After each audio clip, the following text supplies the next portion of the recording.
Happy morning all of you. I am professor Anant Kumar. आज जो मैंने टॉपिक लिया इस पे तो लाखों वीडियो है, लेकिन आज इस वीडियो को एकदम पूरा देखिएगा, है ना। स्किप करके नहीं देखिएगा। अगर सच में चाहते हैं कि 8 रीज़न, वो 8 कारण क्या है कि मैरिज फेल होता है, शादियां टूट जाती है 6 साल के अंदर, 5 साल के अंदर, 10 साल के अंदर, उसका क्या कारण है। आज 8 कारण बता रहा हूँ। ये 8 कारण यहाँ लिखा हुआ है, इसको मैं एक्सप्लेन करूँगा, है ना। That is very important. अगर समझना हो, सच में जानना हो, अपने परिवार में किसी की भी शादी को बचाना हो, तो अगर मैं बहुत भाग्यशाली समझूंगा अपने आप को कि इस वीडियो को देखने के बाद और इसको समझने के बाद अगर आपके घर में कोई भी एक शादी बच जाता है, शादी टूटने से बच जाता है, तो मैं आपको अपने आप को सौभाग्यशाली समझूंगा।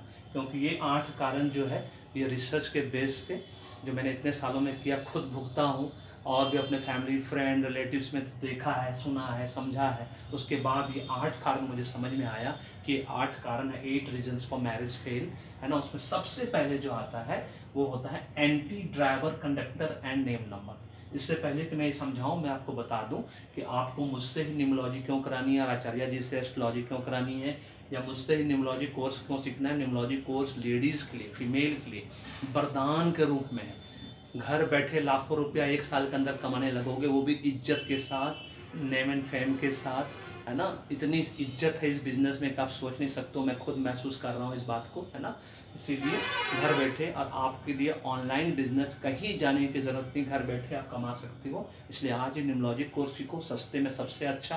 और नहीं तो न्यूमरोलॉजी कंसल्टेंसी कराओ, क्योंकि न्यूमरोलॉजी कंसल्टेंसी इसलिए कराना है क्योंकि आपको जब भी ये महसूस हो कि आपके पास अपना खुद का बैंक बैलेंस क्यों नहीं है, आपका अपना खुद का लैपटॉप तक नहीं होगा, है ना। अगर आपके पास अपना घर नहीं है, कार नहीं है, स्कूटर नहीं है, आप फ्लाइट में ट्रेवल नहीं कर पाते हो, आप ब्रांडेड कपड़ा नहीं पहन पाते हो, आपका ही कॉन्ट्रैक्ट क्यों कैंसिल हो जाता है, आप ही बार बार बीमार क्यों पड़ते हो, आपका बीवी बच्चा आपका बात क्यों नहीं मानता है, आपका घर का बच्चा आपको पढ़ने में उसको मन क्यों नहीं लगता, इतना पढ़ने में तेज, उसके बाद भी उसको कुछ याद क्यों नहीं रहता है, आपके ऊपर ही कर्जा क्यों चढ़ता जा रहा है, आपका ही बिजनेस बार बार क्यों फेल होता है। ये सब कारणों का एक ही कारण है कि आपका अभी भी डेट ऑफ बर्थ जो है ना, जिसको हम मूलांक भाग्यांक ड्राइवर कंडक्टर बोलते हैं, वो आपका नाम का फ्रेंडली नहीं है, वो एंटी है, एनेमी है ना, अनफ्रेंडली है। उसको ठीक कराना है। जैसे ही वो ठीक होगा, आपका कुछ दिनों के बाद, क्या कि न्यूमरोलॉजी नेम करेक्ट करने के बाद कुछ दिनों के बाद आपका देखिएगा सब कुछ ट्रैक पाना शुरू हो जाएगा। राधे कृष्ण की कृपा से अब मैंने प्रूव कर दिया है हिंदुस्तान में कि मैं पहला ऐसा न्यूमरोलॉजिस्ट बन चुका हूँ जिसका 101 प्रेडिक्शन 100% ट्रू हो चुका ऑनलाइन 9 मंथ्स के अंदर। मैंने सोचा था कि मैं इसको नहीं लिखूंगा, बंद कर दूंगा 100 के बाद, लेकिन मेरे ही क्लाइंट ने बताया कि नहीं सर, हमारे देश में हम इंडियंस की मेमोरी बहुत शॉर्ट होती है, लोग आपको भूल जाएंगे, इसलिए उनको याद दिलाते रहना है कि आप एक अच्छा काम कर रहे हैं। और आपका प्रमोशन कॉम्बिनेशन आज 24 से 26 साल में मैंने जितने भी लोगों को करके दिया, 50,000 से ज़्यादा लोगों को, सबका सब सही है राधे कृष्ण की कृपा से, और आगे भी सही होता रहेगा। मैंने राधे कृष्ण से मांगा है कि मुझे अगले 30 साल तक उसी तरह से मुझे आप अपना साथ देते रहें जैसा कि आज तक मुझे आपने दिया। 50 साल से मेरा ऊपर हो चुका है ना, जैसा कि आपको सब जानते हो, है ना, बहुत वीडियो में बता चुका हूँ। अब है इस 8 रीजन जो कि समझना है। सबसे इम्पॉर्टेंट, सबसे पहला anti driver number, conductor number और name number. Date of birth change नहीं होता, किसी कीमत पर नहीं होता, तो नाम सिर्फ चेंज होता है। तो नाम को आपको फेवरेबल नंबर पे ले जाना है, जो कि एंटी ड्राइवर कंडक्टर रहेगा। क्योंकि एंटी ड्राइवर कंडक्टर रहेगा, जैसे 1-8 हुआ, 1-4 हुआ, इस तरह से 3-6 नंबर वैसे तो बहुत सुपर डुपर फ्रेंडली नंबर होता है, लेकिन शादी पर्पज से ये एकदम एंटी नंबर है। शादियां नहीं हो सकती। क्यों नहीं हो सकती 3-6 के बीच में? क्योंकि 3 देवताओं के गुरु हैं, अच्छे दैत्यों के गुरु हैं। सिर्फ शादी नहीं हो सकती, अदरवाइज फ्रेंडशिप के लिए, पार्टनरशिप के लिए 3-6 सुपर डुपर नंबर है। नेम न्यूमरोलॉजी के लिए 3-6 सुपर डुपर नंबर है ना। इस बात को याद रखना है। ये पहला कारण, जिसको कि आज ही अपना न्यूमरोलॉजी करा के अपने परिवार में जिस किसी का भी एंटी नंबर है, अपना खुद का है, मैरिड हो तो हस्बैंड वाइफ एक साथ कराओ, फिर बड़ा बेटा बड़ा बेटी, छोटा बेटा छोटा बेटी का कराओ, और एक साथ अफोर्ड नहीं कर सकते तो 1 बाय 1 कराओ। लेकिन न्यूमरोलॉजी एस्ट्रोलॉजी दोनों करा कर रखना चाहिए, क्योंकि न्यूमरोलॉजी एस्ट्रोलॉजी दोनों एक दूसरे के पूरक हैं, कॉम्प्लीमेंट्री हैं, सब्स्टिट्यूट नहीं है। ये टी या कॉफ़ी नहीं है कि चाय नहीं मिले तो कॉफ़ी पी कर गुजारा कर लेंगे, काम चला लेंगे, ऐसा नहीं है। ये कार और पेट्रोल की तरह है। जिस तरह से बिना कार जो है बिना पेट्रोल को नहीं चल सकता, उसी तरह से पेन इंक की तरह है, बिना इंक के पेन नहीं चल सकता, उसी तरह से न्यूमरोलॉजी एस्ट्रोलॉजी है। ठीक है, तो पहला कारण जो है सबसे पहला anti driver number, conductor number, name number, जो कि नेम नंबर को फेवरेबल बनाना है पहला। इसकी वजह से शादियां सबसे ज़्यादा टूटती हैं और इसके पीछे जो कारण होता है उसमें सबसे बड़ा कारण होता है एम्बिशन। एम्बिशन मतलब होता है चाइल्डहुड ड्रीम। हर लड़का और हर लड़की बचपन से जब वो संभालता है तो उसके मन में क्या होता है, एक सुंदर लड़की, एक सुंदर लड़का, एकदम आमिर खान जैसा लड़का। लड़कियों के मन में क्या था, आमिर खान, शाहरुख खान जैसा लड़का, ना हीरो जैसा, मतलब एकदम हीरो फिगर, चाहे वो चपरासी क्यों ना हो, चाहे टैक्सी ड्राइवर ही क्यों ना हो। ये फिल्मों में होता है, टैक्सी ड्राइवर से एकदम अमीर घर की लड़की शादी कर लेती है। और उसी तरह से हर लड़कों का ड्रीम होता है एकदम सुंदर लड़की, एकदम हेमा मालिनी जैसी सुंदर लड़की, और माधुरी दीक्षित जैसी, श्रीदेवी जैसी एकदम सुंदर लड़की, है ना, मधुबाला जैसी सुंदर लड़की चाहिए। लोग सुंदरता के पीछे भागते हैं, सुशील लड़की किसी को नहीं चाहिए, है ना, सबको सुंदर लड़की चाहिए। जो एम्बिशन चाइल्डहुड ड्रीम है, बस यही अब मिल जाती है, इसका ठीक अपोजिट, तो बस सब वहीं पे गड़बड़ हो गया। फिर चाहे लड़के के केस में हो चाहे लड़की के केस में, एम्बिशन मतलब चाइल्डहुड ड्रीम।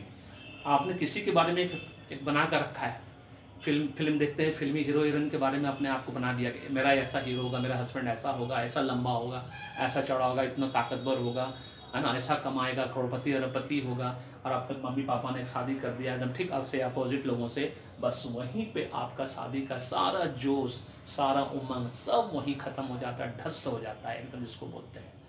अब होता है तीसरा फैक्टर, एम। शादी टूटने का कारण एम्बिशन, चाइल्डहुड ड्रीम। एम मतलब पर्पस, ऑब्जेक्टिव। आपके शादी करने का क्या ऑब्जेक्टिव? अगर आपने पापा मम्मी के दबाव में आके, चाहे लड़का हो चाहे लड़की, अगर आपने शादी की सिर्फ वंश चलाने के लिए, मतलब खानदान को आगे बढ़ाने के लिए, ये शादियाँ टूट जाएगी 7 से 10 साल के अंदर टूट जाएगी। क्योंकि दोनों बच्चे होने के बाद, 2-2, 3-3 बच्चे होने के बाद आपका इंटरेस्ट एकदम डाइवर्ट हो जाएगा, आप किसी और तरफ चले जाओगे, किसी और तरफ आपका झुकाव हो जाएगा, लड़के का, लड़की का किसी और तरफ झुकाव हो जाएगा, बस वहीं पे शादी टूट जाएगी। क्योंकि पर्पस गलत है। शादी का पर्पस वंश बढ़ाना नहीं होता है। शादी का मतलब होता है भरपूर इंजॉय करना लाइफ को, हस्बैंड वाइफ बच्चे के साथ, है ना, दैट इज कॉल्ड शादी, जिसमें सेक्रीफाइस सबसे बड़ा फैक्टर होता है। कॉम्प्रोमाइज़ नहीं होना चाहिए। अगर आपने कॉम्प्रोमाइज़ बेस पे शादी की है, जहाँ के आपको लगता है कि हर बार आपको कॉम्प्रोमाइज़ करना है, तब आपकी शादी नहीं चलेगी, कुछ भी कर लो। शादी का दूसरा नाम है सेक्रीफाइस, त्याग। ये दोनों तरफ से होता है, गिव एंड टेक होता है, ये एक तरफ से नहीं होता है। इस बात को हमेशा याद रखना है, तब वो शादी चलती है, नहीं तो बिल्कुल नहीं चलेगी। That is called purpose, objective of शादी।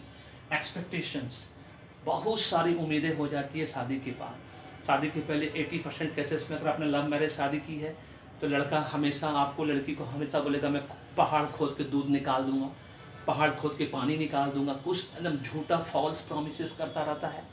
उसी तरह से लड़कियां भी फॉल्स प्रॉमिसेस की, मान लीजिए, है ना, शादी के पहले घंटों, आप 4-4 घंटा आप सिनेमा हॉल के बाहर खड़े होकर उसका इंतजार करते थे, और शादी के बाद एकदम नहीं इंतजार करते हो। मतलब वो सारे एक्सपेक्टेशंस, उम्मीद जो कि आपने लगा रखा है, लड़की ने लड़के के प्रति, लड़का ने लड़की के प्रति, वो सारे एक्सपेक्टेशंस जब शादी के बाद नहीं फुलफिल होते हैं, है ना, कि मुझे इस तरह से लव करेगा, इस तरह से केयर करेगा, मेरा इतना आदर करेगा, मेरा इतना सम्मान करेगा, वो सब चीज़ें फ्लॉप हो जाती हैं।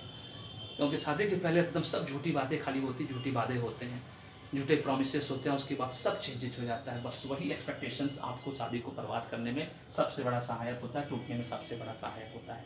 दूसरा, कंपेरिजन, तुलना, बहुत खतरनाक है। लड़की जब तुलना करने लगती है ना, अपने हस्बैंड का, कि मेरा बॉयफ्रेंड तो ऐसा था, ऐसा लंबा था, ऐसा चौड़ा था, हाँ, इतना सुंदर था, मुझे ऐसे केयरिंग करता था।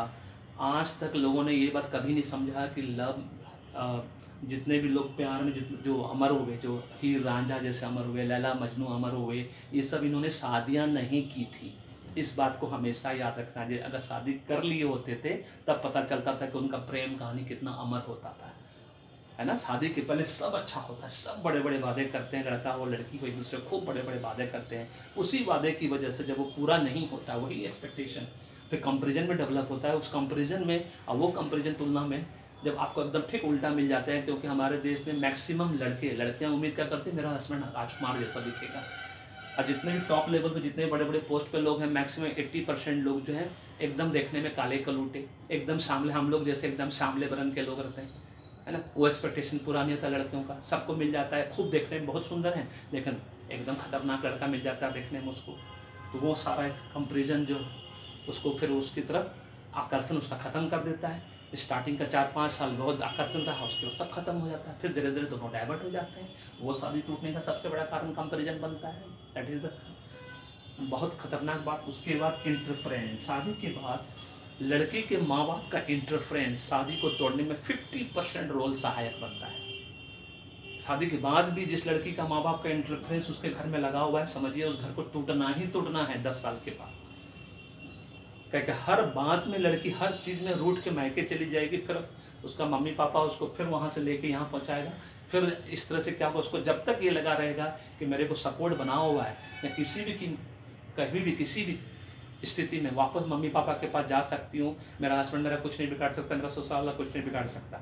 बस समझ लीजिए वो इंटरफेरेंस ही शादी को 50% तोड़ने में सबसे बड़ा सहायक होता है। इसीलिए मैक्सिमम शादियाँ इंटरफेरेंस की वजह से भी टूटती हैं। चाहे वो लड़की जब शादी करके आती है, इसका वो भी होता है, इसका उल्टा भी होता है। लड़के का जो बहन है वो भी कहीं शादी करके गई है, वो भी उसी तरह से अपने घर में आके बैठ जाती है, तो ननद भौजाई में बिल्कुल नहीं बनता है फिर, तो उसकी वजह से लड़ाई झगड़ा खूब होता है। उससे शादी टूटने का वो भी कारण होता है। उसके बाद शादी टूटने का एक और कारण होता है कि लड़के वाले का एक्सपेक्टेशंस लड़की वाले से पैसे के मामले में बड़ा ज़बरदस्त रहता है। लड़का वाला चाहता है कि लड़की वाला उसको पैसा देता रहे, हर पूजा पर्व में फेस्टिवल में खूब उसको गिफ्ट देता रहे, वो सब चाहिए, लेकिन इंटरफ्रेंस नहीं चाहिए सास ससुर का। ये कैसे संभव है?